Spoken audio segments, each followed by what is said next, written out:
Osaka is out of the Olympics, the hometown hero, the flag bearer for Japan. There was a lot of pressure on her going into the Olympics. She had not played in over 50 plus days. After pulling out of the French Open, after citing mental illness, after saying, all the stuff that she said, saying that she felt a lot of pressure or she felt uncomfortable doing press conferences, and the French Open not, you know, giving her different options for her to feel better. Too little, too late. We all know what happened. We all applauded for her that. A lot of strength for her to walk away, to play on her own terms. So naturally, once that happened, we were all like, damn, is she going to play Wimbledon? Is she going to play in the Olympics? Is she going to play in the US Open? Like, how long, are we, going to be waiting here? How long is this going to take for her to feel better? And, with mental health, it's tricky because it could come, it could go. You never know when it's going to hit you. You never know when you're going to feel shitty, when you're going to feel defeated, when you're going to feel down, when you're not going to feel like yourself. You never really know with mental health. It's very, very tricky. So, to no one's surprise, she pulled out of Wimbledon. She said, I'm not going to compete in Wimbledon. And to everyone's, excitement, she confirmed that she was going to play in the Olympics and represent Tokyo. And as soon as that came out, I wondered if she did that because, she was feeling better. Like the timetable kind of made sense for her to come back at that time. Or if she was doing that because she felt the pressure of representing Japan in the Olympics when it was being held in Tokyo. So there's a lot of pressure for her to show up for her country. And she did. She had a good opening first 2 rounds. She had some hiccups, like a little bit at the beginning, but overall she looked really, really good. But in the press conferences afterwards, after the first one, she said she was nervous. She was overly nervous. She didn't know why. And, commentators, pundits were all talking about, no, it's natural. She hasn't played in over 50 days. She's rusty. She had the whole, French Open fiasco, the whole thing, whatever you want to call it. So it's natural. She's probably jitters, the Olympics, the bright lights in her home country. Thankfully for her, she got out of the first round. They were saying that was probably the most difficult game because that had the highest chance of getting upset. Then she goes to round 2 and she, looks good again, but she does have some moments where you're like, okay, is this the Naomi that we are accustomed to?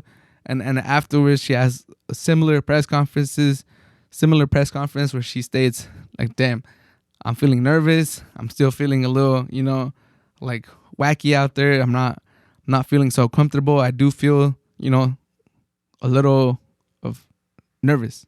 And that's when the commentators were like, okay, like she said that kind of 2 times now. Like she's definitely working herself into this tournament. She's definitely trying to gather herself. But we all kind of assumed that it was natural. 50 plus days without playing, hometown country, all the pressure of a country. And then I think it all came down to game 3. All that pressure, all that nervousness that she was feeling throughout, it just all exploded that day. Because although she had some minor hiccups or some moments in the first 2 rounds where you were like, okay, like what's going on here? Is this Naomi? Or like why is she doing this unforced error? Why did she not hit the best forehand? Why is her serve not the best? There were just little moments. They were not like for a prolonged period.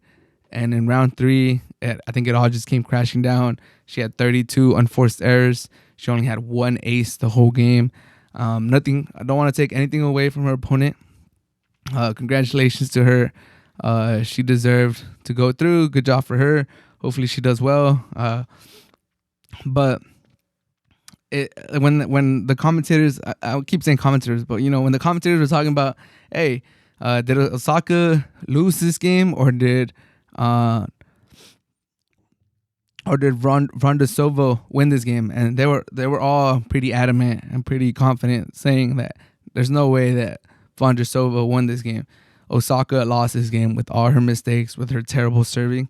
And I agree. Like if you were to watch that game, Osaka definitely had a terrible game. And it was not because Vondrousova was putting so much pressure or like, unstabling her or just, hitting amazing forehands, hitting amazing serves where it just rattles your opponent. And you're like, wow, like I cannot beat this player. Like she's just on one of those days where I just can't beat this player. I think it was more that it had been fuming. Osaka had been thinking about it. She had been feeling the pressure. She might have not been competing with the best mental state. She might have just came into the Olympics because it was in her native country. So I think we kind of could have seen this coming, but it was a very sad moment. I wanted Naomi to do great. I'm cheering for that girl. I'm cheering for that woman. She's a great, great, great spokesperson for the game of tennis. She's a great spokesperson for mental health. Hopefully we're moving into a time where mental health is taken seriously or more seriously. It's taken just as important as a physical injury where we don't criticize or bring shame to players that can't compete or decide not to because they're just not in the right mental space. And Naomi Osaka brought light to that, and for that I applaud her. And I'm pretty sure if I was to say, I guess she still wasn't like the best when she came for the Olympics. She was just trying to gut it through for her country, and it caught up to her. The pressure was also like insane. Like the way she was being marketed as like the face of Japan, and she was a flag bearer for her country in the ceremony, and everyone knows her name, and the spotlight was already going to be shining bright on her because she's like a international star and she's the face of female tennis at this point. It was even brighter on her because it was like her return. It was the return of Naomi Osaka. It was her coming back to the sport. There's so many storylines going into it, like Naomi Osaka, the biggest Japan star, playing in her home country. Naomi Osaka coming back to tennis. The world number 2 player returning. Like, how is she gonna play? There was the lights were definitely on her like they've never been, and that's just a lot to put on someone. And for her sake, I hope maybe she felt some relief exiting the Olympics. Now she's off everyone's attention. She could regroup herself. We'll see if she competes in the U.S. Open. I don't know. I haven't checked on it. I would not be surprised if she pulls out of that and she just focuses on herself.